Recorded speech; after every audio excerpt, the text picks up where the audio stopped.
Dhemaji district सिमेन्सापुरि सारमोनबारिनो आसलथे माबायदि जाथाय जादों जोंहा 16 खुन्थिया बोलि फुजा होयो ओमफ्राय रायजोफोराहाय 16 खुन्थिया 18 खुन्थियानि होनो होदो आरो बिबार ओमफ्राय दा जोंहा इमान हथारै मानिनो हाया आरो जों बोलिखौनो लागोन 16 खुन्थियानिखौनो ओमफ्राय रायजोफोरा जबरदस्तियै 18 खुन्थियानि बिबार होनो होदो आरो बेसेबांसो गामियाव नोंथांनि गामियाव नोंथांमोननिजों मिलायनानै धर्मआ बिबारबो दं बोलिबो दं बिसनाबो 18 खुन्थियानियाबो बिबारबो बोलिबो होयो आरो ओमफ्राय जोंनिया 16 खुन्थियानि बोलिल' आरो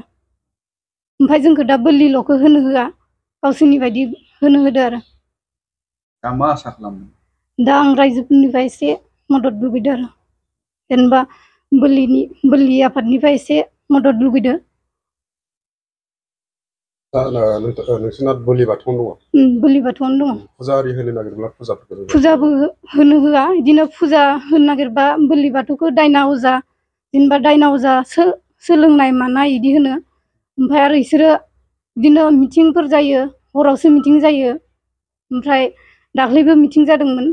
ओमफ्राय मिटिङावबो 16 खुन्थियाखौ होनो होआखै 18 खुन्थियाखौल' होनो होदों बेनि बेलायाव आयेननि माबाफोर राहाफोर लादोंमोन नामा रायज्लायदोंमोन आयेननि राहा लादोंमोन थानायाव थांदोंमोन थानानि मानसिफोरा माबानि बेलटि अफिसाव खबर होदों खबर होनानै मिटिं जालायनाय जादोंमोन ओमफ्राय बिसोरबो रायजोजों ज' बिदिनो मिटिं जालायनानै होमबाबो बिसोरबो 18 खुन्थियाखौनो लानो होदों आरो 18 खुन्थियाखौबो दा बोलि होनो होदों बोसोरथाम ओमफ्राय बेनि उनाव बिबार होनांगौ आरो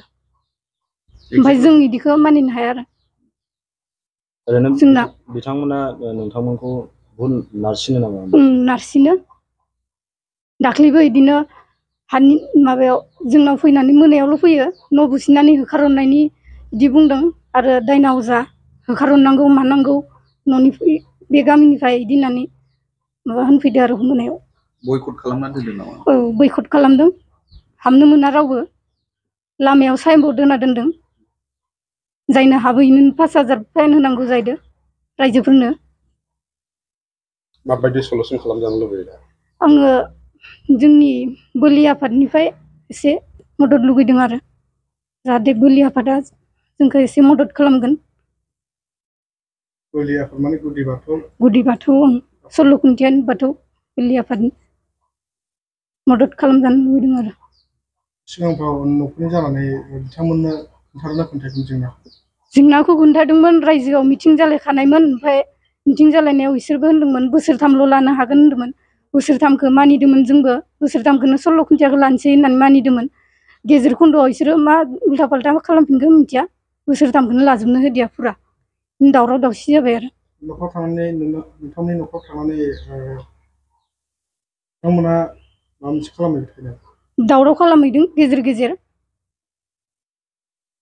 लानो होआखै आरो गामिया मा गामि सिमेन्सापुरि सारमोनबारि दाख्लैहाय फार्स्ट मिटिं जाजेननायावबो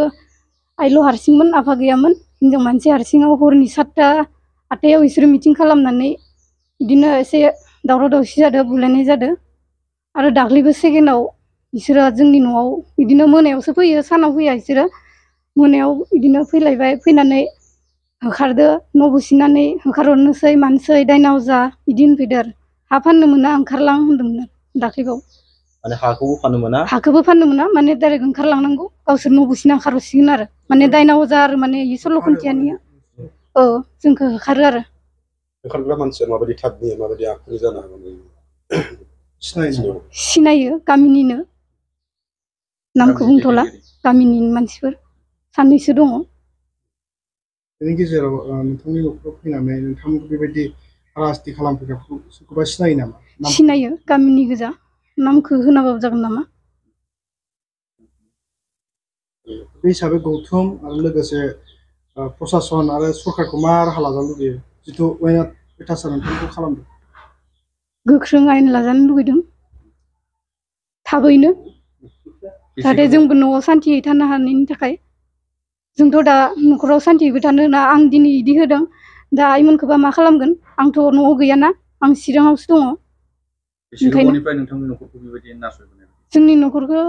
बोसोरथाम जासिगोन नामा बे एबारजों बोसोरथाम जासिगोन